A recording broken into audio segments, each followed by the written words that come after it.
Hello दोस्तों, स्वागत है आप सभी का हमारे यूट्यूब चैनल शिक्षा विकल्प में।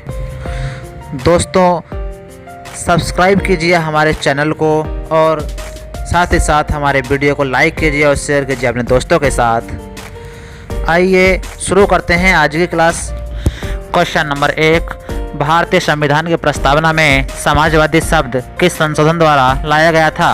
ऑप्शन नंबर ए 32वां संविधान संशोधन, क्वेश्चन नंबर बी 42वां संविधान संशोधन, ऑप्शन नंबर सी 44वां संविधान संशोधन, ऑप्शन नंबर डी 74वां संविधान संशोधन। दोस्तों, भारतीय संविधान की प्रस्तावना में समाजवादी और धर्मनिरपेक्ष शब्दों को 42वें संविधान संशोधन अधिनियम वर्ष 1976 द्वारा जोड़ा गया था। अतः ऑप्शन नंबर ए इसका सही आंसर होगा। अगला प्रश्न है, भारतीय संविधान लागू हुआ था? ऑप्शन नंबर ए 26 जनवरी 1950 को, ऑप्शन नंबर बी 26 जनवरी 1952 को, ऑप्शन नंबर सी 15 जनवरी 1948 को, ऑप्शन नंबर डी 26 नवंबर 1949 को। दोस्तों, भारतीय संविधान पूरी तरह से 26 जनवरी 1950 को लागू हुआ था। अतः ऑप्शन नंबर ए इसका सही आंसर होगा। अगला प्रश्न है, 42वें संविधान संशोधन द्वारा प्रस्तावना में निम्नलिखित में से कौन सा शब्द जोड़ा गया था? ऑप्शन नंबर ए लोकतांत्रिक, ऑप्शन नंबर बी न्याय, ऑप्शन नंबर सी समाजवाद, ऑप्शन नंबर डी राजनीतिक। दोस्तों, 42वें संविधान संशोधन अधिनियम द्वारा वर्ष 1976 में समाजवाद और धर्मनिरपेक्ष शब्द जोड़े गए थे। अतः ऑप्शन नंबर सी इसका सही आंसर होगा। अगला प्रश्न है, विश्व का सबसे बड़ा लिखित एवं सर्वाधिक व्यापक संविधान किस देश का है? A Britain, B Bharat, C Canada, D दक्षिण अफ्रीका। दोस्तों, विश्व का सबसे बड़ा लिखित और सर्वाधिक विस्तृत संविधान भारत देश का है। तो ऑप्शन नंबर बी इसका सही आंसर होगा। अगला प्रश्न है, भारतीय संविधान कैसा है? ए कठोर, बी लचीला, सी नहीं कठोर नहीं लचीला, डी अंशतः कठोर और अंशतः लचीला। दोस्तों, भारतीय संविधान जो है वो अंशतः कठोर और अंशतः लचीला है। अतः ऑप्शन नंबर डी इसका सही आंसर होगा। अगला प्रश्न है, भारत का संविधान किस प्रकार का है? ए नम्य, बी अनम्य, सी नम्य और अनम्य, डी इनमें से कोई नहीं। दोस्तों, भारतीय संविधान नम्य और अनम्य दोनों ही हैं। अतः ऑप्शन नंबर सी इसका सही आंसर होगा। अगला प्रश्न है, भारत के संविधान में भारत को माना गया है? ए एक अर्धसंघ, बी स्वतंत्र राज्यों का एक संघ, सी राज्यों का एक यूनियन, डी इनमें से कोई नहीं। दोस्तों, भारत के संविधान में भारत को राज्यों का एक यूनियन माना गया है। इसका मतलब होता है कि भारत एक गणतंत्र राज्य है। तो ऑप्शन नंबर सी इसका सही आंसर होगा। अगला प्रश्न है, भारत एक धर्मनिरपेक्ष देश है, इसका तात्पर्य है? ए सभी नागरिक कानून के सामने समान हैं, बी उसका राज्य स्तर पर कोई धर्म नहीं है, सी सभी वयस्कों को चुनाव में मत देने का अधिकार है, डी सभी नागरिकों को भाषण देने की स्वतंत्रता है। दोस्तों, भारत एक धर्मनिरपेक्ष देश है, इसका सही अर्थ होता है कि भारत में राज्य स्तर पर उसका कोई धर्म नहीं है। अतः ऑप्शन नंबर बी इसका सही आंसर होगा। अगला प्रश्न है, निम्नलिखित कथनों में कौन सही है? ए भारतीय संविधान अध्यक्षात्मक है, बी भारत एक नाम मात्र राजतंत्र है, सी भारत एक कुलीन तंत्र है, डी भारत एक संसदात्मक प्रजातंत्र है। दोस्तों, भारत एक संसदात्मक प्रजातांत्रिक देश है। अतः ऑप्शन नंबर डी इसका सही आंसर होगा। अगला प्रश्न है, भारतीय संविधान के संबंध में कौन सा कथन सही है? ए यह एक मौलिक संविधान है, बी यह दूसरे देशों के संविधान से प्रभावित है, सी यह दूसरे देशों के संविधान के बिल्कुल नकल है, डी उपयुक्त सभी कथन गलत हैं।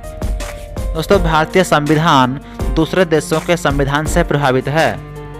भारतीय संविधान में जो अनुच्छेद हैं वो दूसरे देशों के संविधान से लिए गए हैं। इसलिए भारतीय संविधान को उधार का थैला भी कहा जाता है। तो ऑप्शन नंबर बी इसका सही आंसर होगा कि भारतीय संविधान जो है वो दूसरे देशों के संविधान से प्रभावित है। अगला प्रश्न है, निम्नलिखित में से कौन सा कथन सही है? ए, भारत का संविधान भारत के संसद या पद्धति की सरकार की व्यवस्था करता है।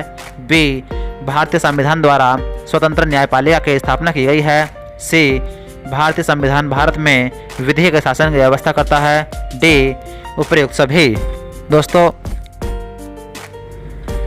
इस क्वेश्चन में ए, बी और सी तीनों ऑप्शन ही ठीक हैं, अतः ऑप्शन नंबर डी, उपयुक्त सभी, इसका सही आंसर होगा। अगला प्रश्न है, भारतीय संविधान की कौन सी विशेष व्यवस्था इंग्लैंड से ली गई है? ए, संसदीय प्रणाली। बी, संघीय प्रणाली। सी, मूलाधिकार। डी, सर्वोच्च न्यायपालिका।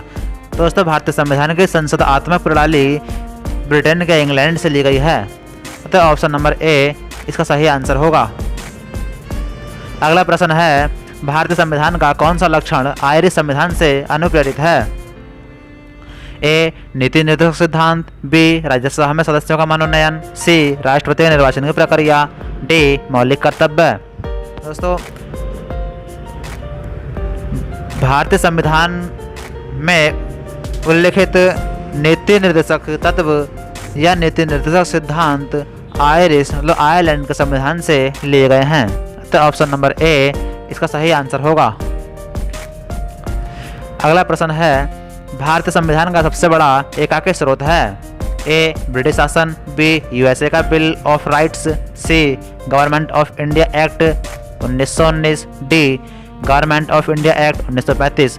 दोस्तों, भारतीय संविधान का सबसे बड़ा जो स्रोत था वो गवर्नमेंट ऑफ इंडिया एक्ट 1935 था। मतलब भारत शासन अधिनियम 1935 से सबसे अधिक अनुच्छेद हैं, अतः ऑप्शन नंबर डी इसका सही आंसर होगा।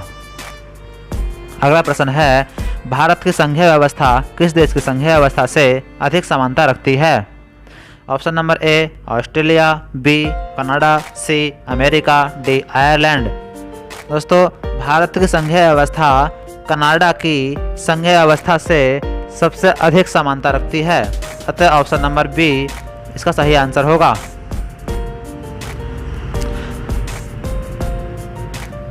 अगला प्रश्न है, भारतीय संविधान में समवर्ती सूची की अवधारणा ली गई है? A, Canada.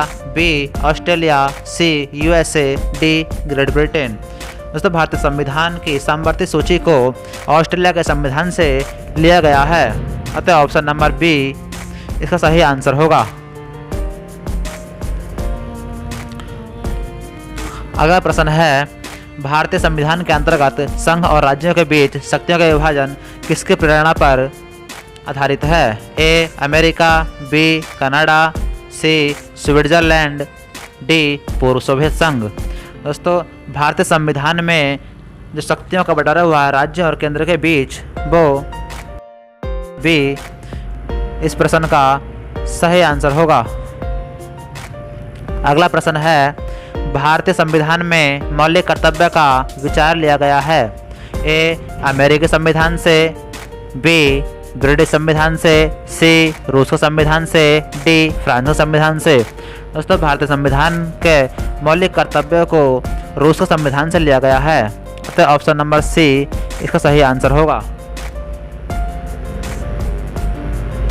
अगला प्रश्न है, भारतीय संविधान में सम्मिलित नीति निर्देशक तत्वों की प्रेरणा हमें किस संविधान से प्राप्त हुई है? A, Australia. B, America. C, France. D, Ireland. दोस्तों, संविधान में सम्मिलित नीति निर्देशक तत्वों को आयरलैंड के संविधान से लिया गया है, अतः ऑप्शन नंबर डी इसका सही आंसर होगा। अगला प्रश्न है, भारतीय संविधान में मौलिक अधिकारों का उल्लेख करते हुए निम्नलिखित में से किस देश का अनुसरण किया गया है? A, Britain. B, America.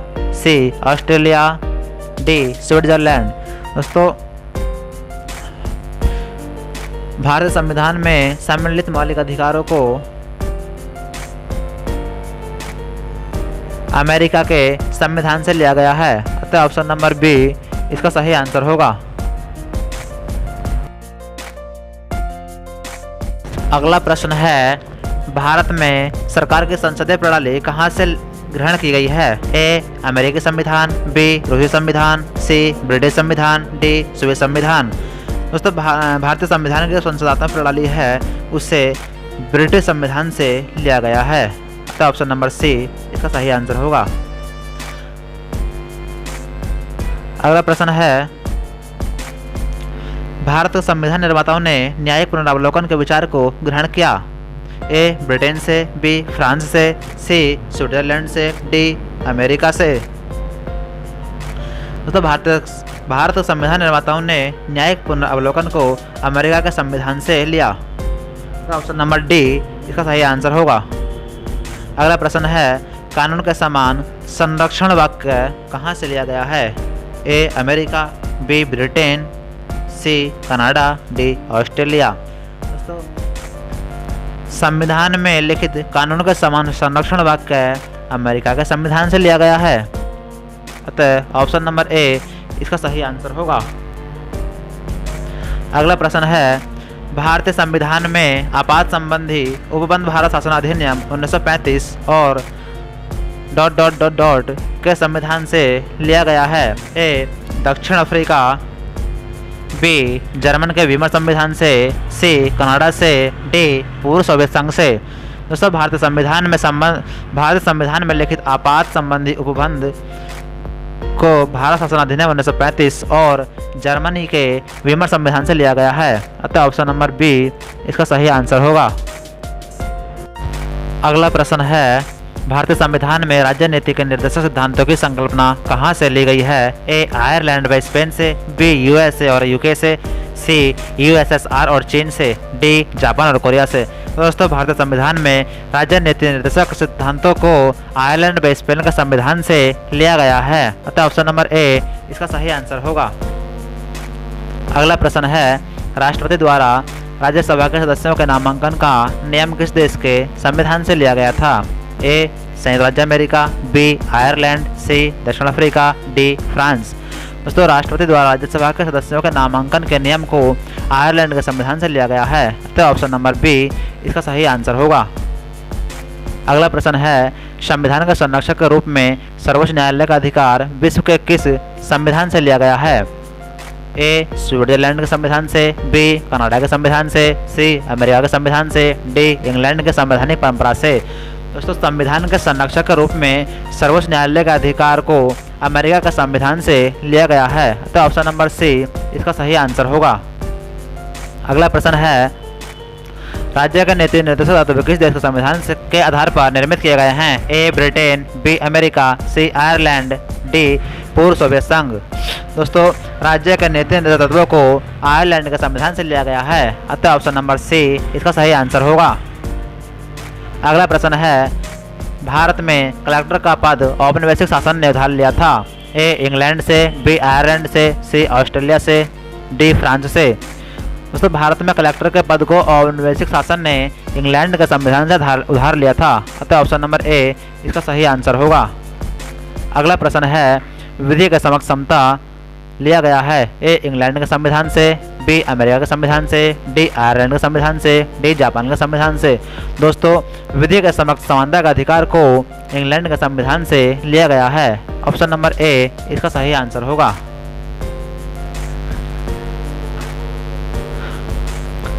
अगला प्रश्न है, सर्वसत्ता संपन्न संसद की अवधारणा किस देश की देन है? ए इंग्लैंड की, बी भारत की, सी फ्रांस की, डी जापान की।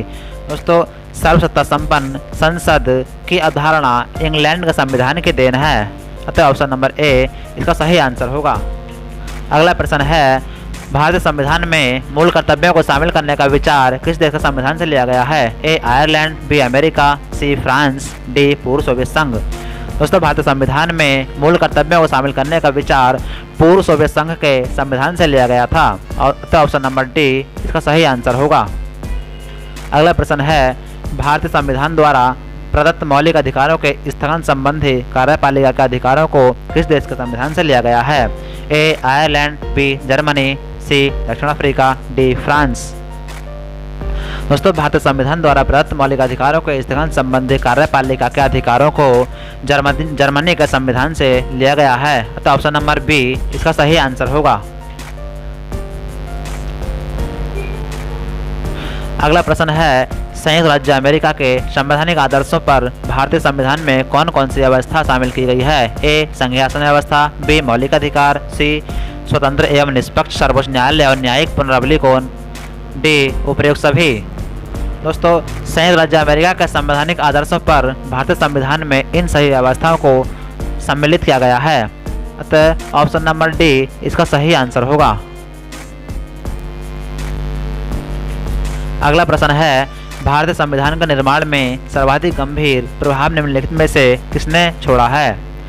ऑप्शन नंबर ए ब्रिटिश संविधान ने, ऑप्शन नंबर बी संयुक्त राज्य अमेरिका के संविधान ने, ऑप्शन नंबर सी आयरलैंड के संविधान ने, ऑप्शन नंबर डी भारत सरकार अधिनियम 1935 ने। दोस्तों, भारतीय संविधान के निर्माण में सर्वाधिक गंभीर जो प्रभाव छोड़ा है वह भारत सरकार अधिनियम 1935 ने छोड़ा है। अतः ऑप्शन नंबर डी इसका सही आंसर होगा। अगला प्रश्न है, भारतीय संविधान में संघवाद किस देश से लिया गया है? Option number A UAE, option number B USA, option number C Australia, option number D Canada. दोस्तों, भारतीय संविधान में संघवाद को कनाडा के संविधान से लिया गया है। तो ऑप्शन नंबर डी इसका सही आंसर होगा। दोस्तों, अगला प्रश्न है, भारतीय संविधान के अनुसार देश का प्रथम नागरिक कौन होता है? ए राष्ट्रपति, बी लोकसभा अध्यक्ष, सी उपराष्ट्रपति, डी प्रधानमंत्री। तो भारतीय संविधान के अनुसार देश का प्रथम नागरिक राष्ट्रपति होता है।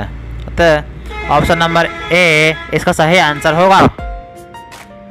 अगला प्रश्न है, भारतीय संविधान के अनुसार संघ की कार्यपालिका शक्तियाँ किसमें निहित होती हैं? ए प्रधानमंत्री, बी राष्ट्रपति, सी संसद, डी मंत्रिपरिषद।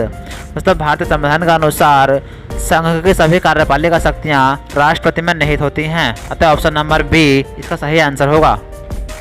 अगला प्रश्न है, भारतीय संविधान के अनुसार देश की तीनों सेनाओं का अध्यक्ष सुप्रीम कमांडर कौन होता है? मतलब तीनों सेनाएं, थल सेना, वायु सेना और जल सेना, इन तीनों सेनाओं का अध्यक्ष कौन होता है?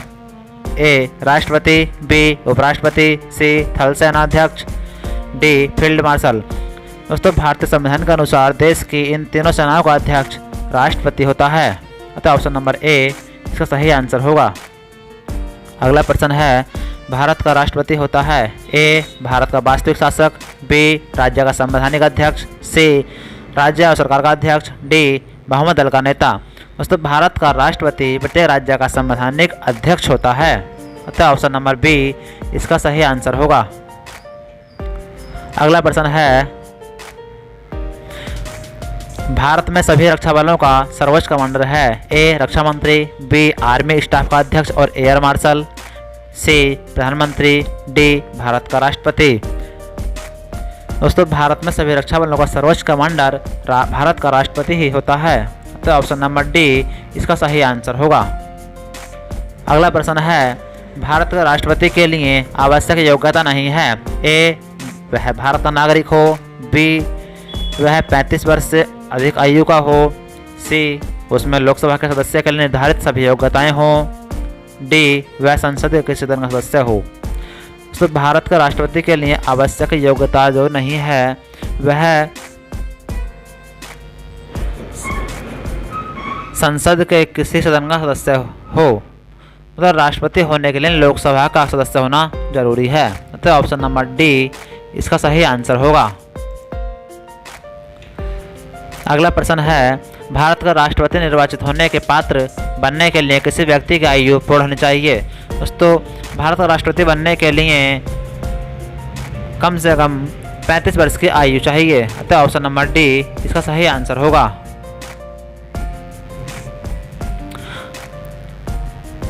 अगला प्रश्न है, भारतीय राष्ट्रपति पद के उम्मीदवार के लिए अधिकतम आयु कितनी होनी चाहिए? ए 65 वर्ष, बी 70 वर्ष, सी 75 वर्ष, डी कोई आयु सीमा नहीं। भारतीय राष्ट्रपति पद के उम्मीदवार के लिए भारत में अधिकतम कोई आयु सीमा नहीं है। अतः ऑप्शन नंबर डी इसका सही आंसर होगा। अगला प्रश्न है, एक व्यक्ति राष्ट्रपति पद के लिए अधिकतम कितनी बार निर्वाचित हो सकता है? ए 2 बार, बी 3 बार, सी 4 बार, डी कोई सीमा नहीं। दोस्तों, भारत में कोई भी एक व्यक्ति राष्ट्रपति पद के लिए कितनी बार भी निर्वाचित हो सकता है, अतः इसके लिए कोई सीमा नहीं है। अतः ऑप्शन नंबर डी इसका सही आंसर होगा। अगला प्रश्न है, राष्ट्रपति का निर्वाचन किस प्रकार से होता है? ए प्रत्यक्ष रूप से, बी अप्रत्यक्ष रूप से, सी मनोनयन द्वारा, डी कोई स्पष्ट प्रावधान नहीं। दोस्तों, भारतीय राष्ट्रपति का निर्वाचन अप्रत्यक्ष रूप से किया जाता है, अतः ऑप्शन नंबर बी इसका सही आंसर होगा। अगला प्रश्न है, राष्ट्रपति पद का निर्वाचन हेतु कौन सी पद्धति अपनाई जाती है? ए सूची पद्धति, बी संचयी मत पद्धति, डी सापेक्ष बहुमत पद्धति, डी समानुपातिक प्रतिनिधित्व एवं एकल संकरणीय मत पद्धति। दोस्तों, भारत में राष्ट्रपति पद के निर्वाचन के लिए समानुपातिक प्रतिनिधित्व एवं एकल संकरणीय मत पद्धति का प्रयोग किया जाता है, अतः ऑप्शन नंबर डी इसका सही आंसर होगा। अगला प्रश्न है, राष्ट्रपति पद के चुनाव संबंधी विवाद को किससे निर्देशित किया जाता है? ए संसदीय समिति, बी लोकसभा अध्यक्ष को, सी निर्वाचन आयोग को, डी उच्चतम न्यायालय को। तो राष्ट्रपति पद का चुनाव संबंधी किसी भी विवाद को उच्चतम न्यायालय के लिए निर्देशित किया जाता है, तो ऑप्शन नंबर डी इसका सही आंसर होगा। अगला प्रश्न है, राष्ट्रपति का चुनाव के लिए प्रस्ताव एवं अनुमोदकों की कम से कम कितनी संख्या होनी चाहिए? ए 10-10, बी 20-20, सी 50-50, डी 100-100। दोस्तों, राष्ट्रपति का चुनाव के लिए प्रस्तावक एवं अनुमोदकों की कम से कम 50 संख्या होनी अनिवार्य है, तो दोस्तों ऑप्शन नंबर सी इसका सही आंसर होगा। अगला प्रश्न है, भारत का राष्ट्रपति निर्वाचित होने के लिए निम्नलिखित में से कौन सी अयोग्यता मानी जाएगी? ए भारत का नागरिक हो, बी 35 वर्ष की आयु पूर्ण कर चुका हो, सी लोकसभा का सदस्य निर्वाचित होने के लिए अर्हित हो, डी कोई लाभ का पद ग्रहण किए हुए हो। दोस्तों, भारत का राष्ट्रपति निर्वाचित होने के लिए कुछ योग्यताएं जरूरी होती हैं, जैसे कि वह भारत का नागरिक हो, वह 35 वर्ष की आयु पूर्ण कर चुका हो, वह लोकसभा का सदस्य हो, वह दिवालिया न हो, वह किसी भी लाभ के पद पर न हो। तो दोस्तों, ऑप्शन नंबर डी इसका सही आंसर होगा। दोस्तों, ऑप्शन नंबर डी इसका सही आंसर है। दोस्तों, यदि अगर कोई व्यक्ति किसी लाभ के पद पर है तो वह उस समय जब तक लाभ के पद पर रहेगा जब तक राष्ट्रपति का चुनाव नहीं लड़ सकता। तो अगला प्रश्न है, भारत में राष्ट्रपति का चुनाव किया जाता है? ए प्रत्यक्ष निर्वाचन द्वारा, बी एकल हस्तांतरीय मत पद्धति द्वारा, सी अनुपातिक मत प्रणाली द्वारा, डी खुला बैलेट प्रणाली द्वारा। तो दोस्तों, भारत में राष्ट्रपति का चुनाव एकल हस्तांतरीय मत पद्धति द्वारा किया जाता है, तो ऑप्शन नंबर बी इसका सही आंसर होगा।